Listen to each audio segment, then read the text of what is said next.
Hello, c'est HR, votre chroniqueur. Aujourd'hui, je vais vous parler d'un film chinois horrifique qui a pour titre The Cat.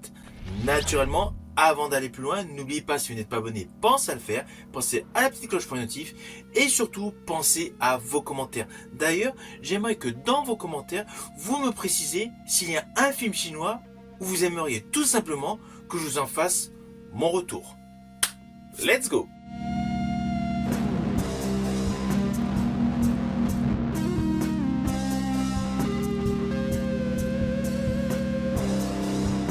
Alors tout d'abord, fiche technique de ce film. Il a pour titre The Cat, les griffes de l'enfer.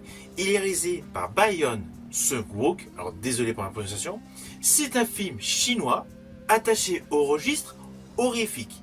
Il est sorti en 2011 avec une durée de 106 minutes, avec l'histoire suivante.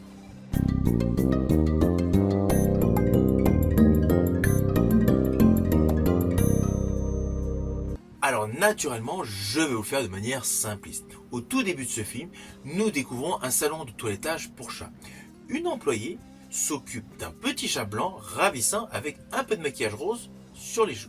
Une fois qu'elle a fini sa tâche avec le chat, elle le remet à sa propriétaire qui tout bonnement s'en va.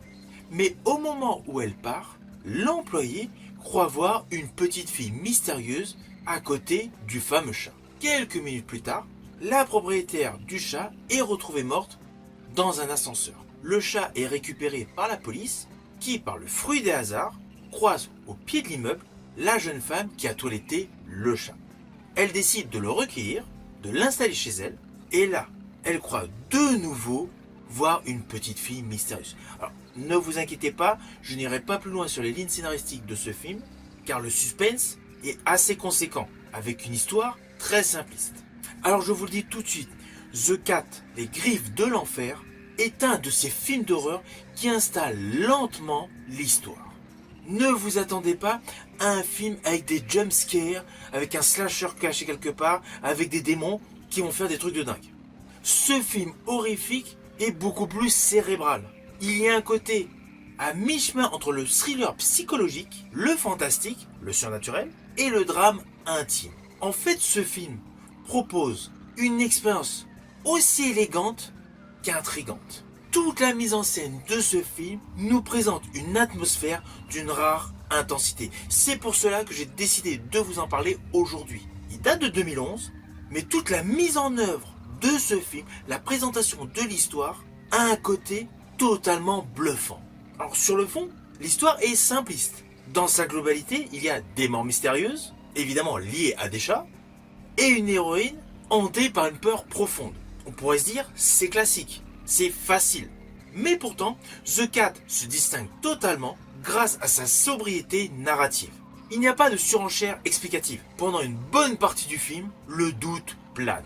Le film joue constamment sur l'ambiguïté, les traumatismes et le côté surnaturel. Là où beaucoup de films d'horreur appuient lourdement sur des mécaniques largement revues, Cat fait essentiellement confiance à l'intelligence du spectateur. Car si vous observez bien, vous allez vous apercevoir qu'il y a plusieurs indices, plusieurs détails placés avec précision ici et là, pour permettre une véritable révélation au moment opportun.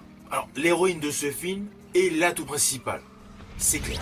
On est loin des archétypes habituels. Là, le personnage féminin est avant tout porté par sa fragilité émotionnelle. Alors, sa claustrophobie, du fait qu'elle n'a aucune porte chez elle, n'est pas du tout un trait scénaristique anodin. En fait, là-dessus se cache un véritable langage visuel, symbolique et implicitement reflétant son enfermement intérieur. Cette approche scénaristique rend l'histoire totalement innovante et surprenante. Du coup, le spectateur ne ressent pas uniquement la peur de la jeune femme. Les silences, les regards, les respirations, tout cela compte autant que des dialogues. Implicitement, vous allez ressentir une véritable empathie pour l'héroïne. Héroïne qui est une jeune femme fébrile qui tout simplement se bat contre des souvenirs, une véritable menace invisible. Alors à cela s'ajoute une colorimétrie et une photographie impeccable. Le film date de 2011. Vous allez voir, toutes les couleurs sont belles. Elles permettent de ressentir la peur. Toute la photographie privilégie les tons froids, les tons clairs, voire cliniques. qui contraste pleinement avec les couleurs domestiques. Les appartements, les couloirs, les sous-sols. J'ai bien aimé le contraste du cocon aux dominantes ambre, à cause des éclairages de la jeune femme, avec le paysage enneigé où elle accompagne sa copine pour chercher un chat. Ainsi, tout le travail de la photographie accentue des oppositions de genre. Oppositions qu'il y a constamment dans ce film. Le réel, le surnaturel. Tout cela est amplifié par une mise en scène qui joue essentiellement sur la suggestion. Ah, il y a des apparitions, mais rares. Le film préfère essentiellement installer un climat anxiogène. Alors je vous ai parlé de silence, mais en fait toute la bande son est utilisée comme un outil narratif. Les miaulements, les bruits feutrés, les silences prolongés qui participent pleinement à la mise en puissance de la peur. Rien n'est laissé au hasard dans ce film. Rien. Chaque élément en fait est pensé pour vous déséquilibrer. Cela n'empêche pas qu'il y a tout de même, durant tout le film, une petite musique en bruit de fond. Mais elle est vraiment très diffuse. Cette musique ne cherche pas à imposer la peur, du type roulement de tambour ou instrument à cordes grinçant. Là, la musique joue sur l'émotion. Car en fait, ce film joue sur des thématiques beaucoup plus dures, beaucoup plus travaillées que la majorité des films d'horreur. Là, il y a plusieurs notions qui vont faire écho à chaque pan de l'histoire. Notamment la culpabilité, le refoulement, l'angoisse et l'enfance blessée.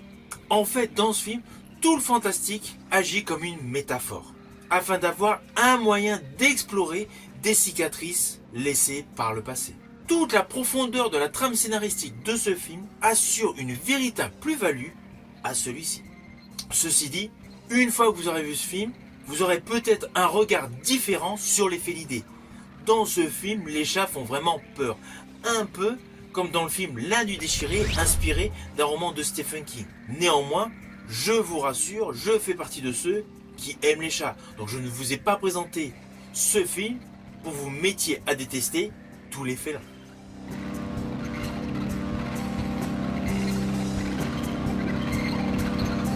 Alors au final, naturellement, c'est un film que je vous invite à découvrir. The Cat, les griffes de l'enfer, est un véritable joyau du cinéma horrifique chinois. Certes, il date de 2011, mais sa qualité d'image, sa photographie donnent l'impression qu'il vient de sortir. C'est un film qui fait vraiment peur, qui fait réfléchir, qui aime envelopper la pièce pour installer la frayeur. C'est un film actuellement disponible en support physique via DVD ou Blu-ray. Vous pouvez également le regarder actuellement en VOD sur certaines plateformes de streaming. Une fois que vous l'aurez vu, n'hésitez surtout pas à me mettre en commentaire votre opinion. Je vous dis à bientôt pour une prochaine vidéo.